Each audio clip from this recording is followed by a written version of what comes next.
What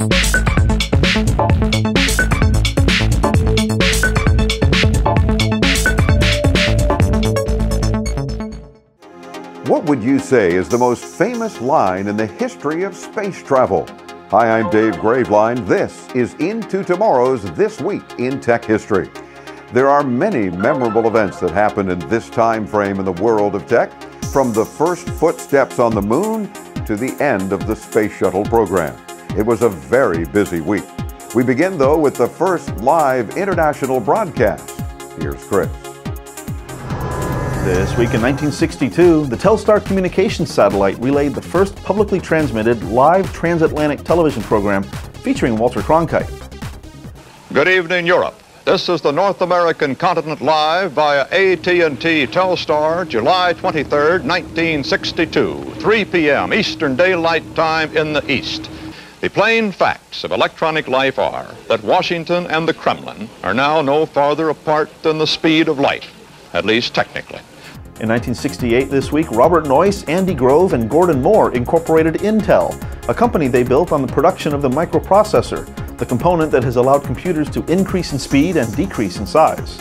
In 1969 this week, Neil Armstrong, pilot of the lunar spacecraft the Eagle, made the first footsteps on the surface of the moon and spoke that famous phrase.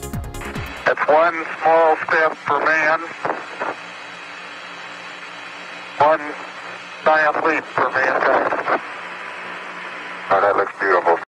The words spoken by Armstrong gave instant impact to the drama of watching human beings reach something so far away so successfully. This week in 1983, the first three-dimensional reconstruction of a human head in a CT scan was published.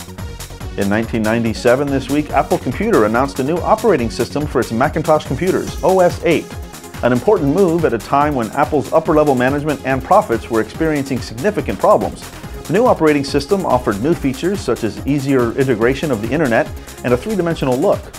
Immediately after the announcement, the software earned positive reviews from users. And this week in 2011, Space Shuttle Atlantis landed in the early morning hours at the Kennedy Space Center in Florida after completing its 13-day mission. This landing signaled the end of NASA's Space Shuttle program. That's our look back at This Week in Tech History, brought to you by IFA Berlin, the global innovation show for consumer tech and home appliances with a rich history all its own. Get more info on this massive annual event at ifa-berlin.com. Don't forget our Ask Dave hotline is open for you 24/7. If you've got a question about anything related to tech, give us a call and we'll get you some answers. 1-800-899-INTO. That's 1-800-899-4686. Of course, we've got our free apps that you can use to participate as well. Just select the audio option. We love hearing from our audience. Make sure you stop by our site anytime at intotomorrow.com. Subscribe to our podcast, check out our videos, and stay up to date on the world of tech. Oh, and get social with us too, won't you? It's all right there in one convenient place. I'm Dave Graveline. Until we meet back here next week, we'll catch you online and on the radio.